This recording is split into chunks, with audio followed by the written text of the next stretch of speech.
jump in here and say thank you to today's sponsor, which is Nordgreen. Thank you so much, Nordgreen, for sponsoring me a second time. I appreciate it endlessly, and it helps me out with making videos so much. So Nordgreen is a Scandinavian watch brand with a focus on ethics. Their watches are made in Danish-owned union certified factories. They use eco-friendly packaging, and they participate in a giving back program with non-government organizations, which is amazing, and that's my favorite part. If you purchase a watch, you get to choose what you want to give back to. So you can give back water, you can give back education, or you can preserve rainforest. I now have two of their watches. I have this one, which is the gold mesh that I showed in my lookbook video. And then my newest one that I just got is the Philosopher watch, and I got that with the black vegan leather. And I must say, these watches are such high quality that they can be kept forever. You can pass them down as heirlooms if you would like. They're not gonna go to trash.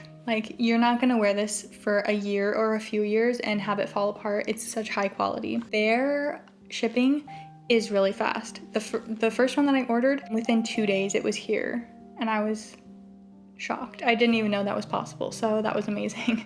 So if you are a little bit behind on your Christmas shopping, maybe like me, you can definitely check out the link in my description. It'll be right at the top, along with a discount code for 15% off if you would like to use that. That's just gonna be Veda.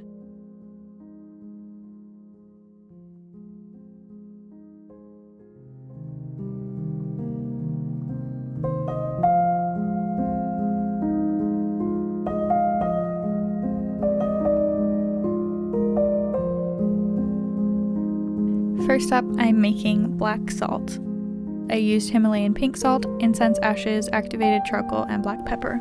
If you have a cast iron skillet, definitely mix your salt around in there to get some scrapings in the mix, because iron is well known for its ability to cast away negativity. As you may be able to tell, black salt is protective magic. It's used for its ability to absorb negativity and create a barrier around yourself or items. Just be aware that salt shouldn't really be used outside because it can be really harmful to wildlife and vegetation. The only ingredients that are really necessary for making black salt is any sort of salt and a cast iron skillet. If you have those two things, that's all you need. You don't need any activated charcoal or fancy things to make this. And the same goes for literally any of these crafts. Whatever you have available to you is going to work just fine, especially if you set clear intentions.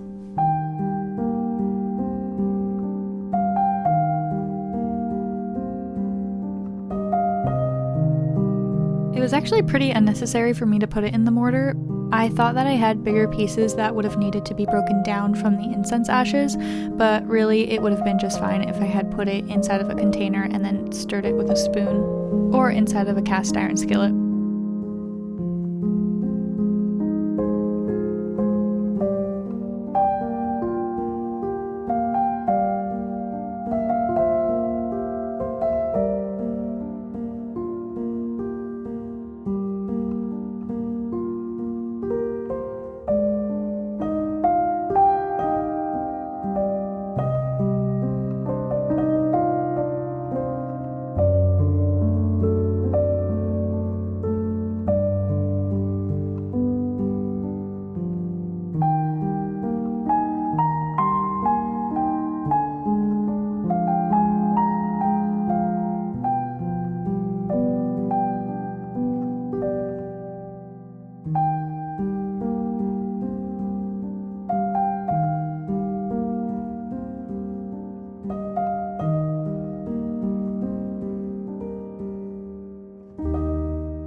Next, I am making another ritual oil. This is something I did in the first witchcrafts video, and a lot of people actually took interest in it, so I thought I'd explain a little about it.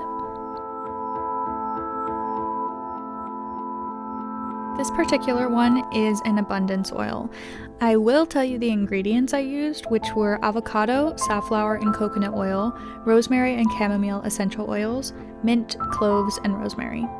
There really are no hard rules when you're making an oil like this. To know your correspondences is everything, and as long as you pick ingredients that correspond to your specific intention, it will work perfectly.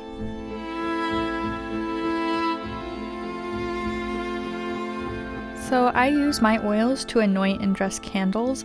If you're going to be using this to anoint yourself, like on your forehead or even as a bath oil, please don't use a lot of essential oils because they can actually be really harmful and irritating to the skin. Also, I'd suggest maybe an almond oil or something like that. That's better suited for skin, but you know your skin better than I do, so.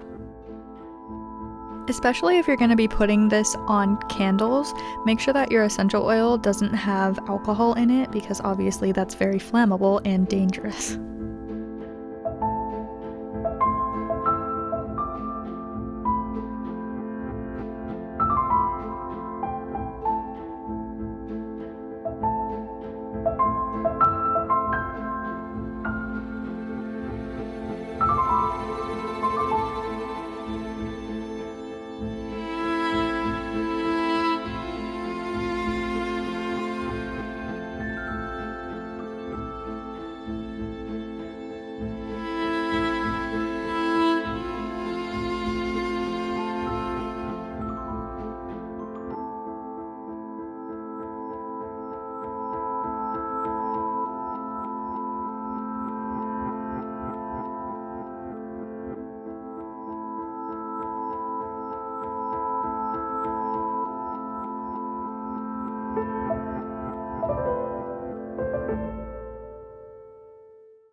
With an especially intriguing container just really gets me, so I decided to make my own candles in these amazing little jars. They're not jars, they're like cups and things.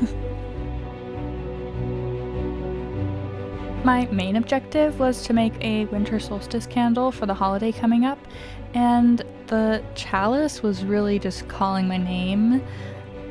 Kind of funny because it literally says Annette 1985 or something on the side of it. I love thrift stores.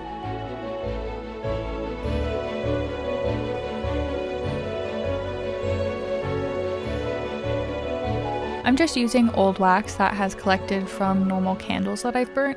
I don't really like throwing away big chunks of wax like this, so a good solution is just to make new candles. On the stove, I started heating up a pot of water that I will put the glass container of wax in to melt.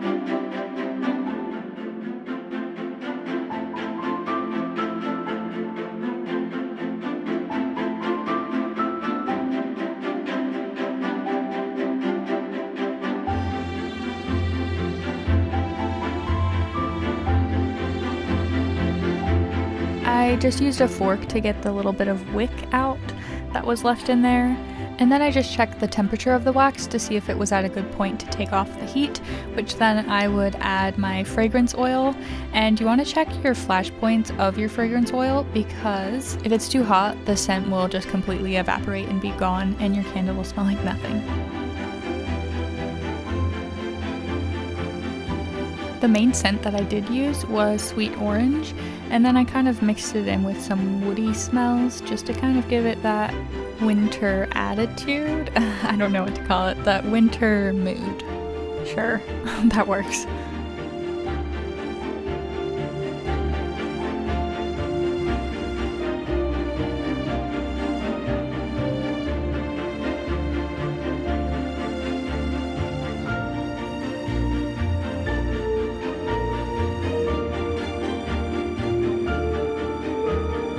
I heard that it's really important to pour your wax very slow and steady so you don't create air bubbles and get little craters.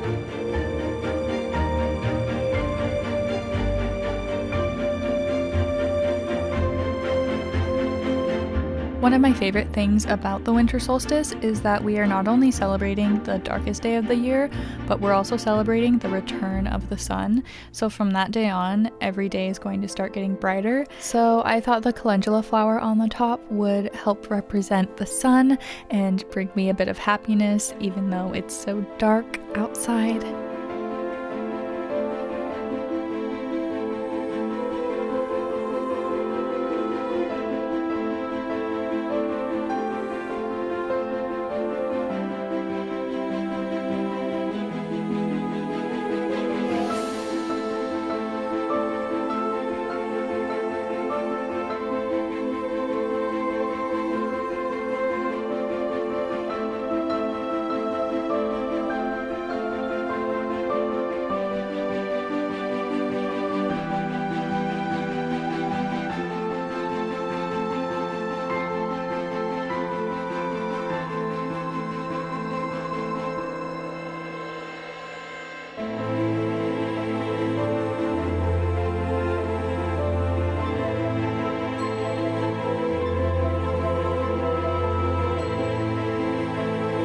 These are all of the witchcrafts I have for you guys today. I hope you enjoyed it, and please let me know if you want to see more of these.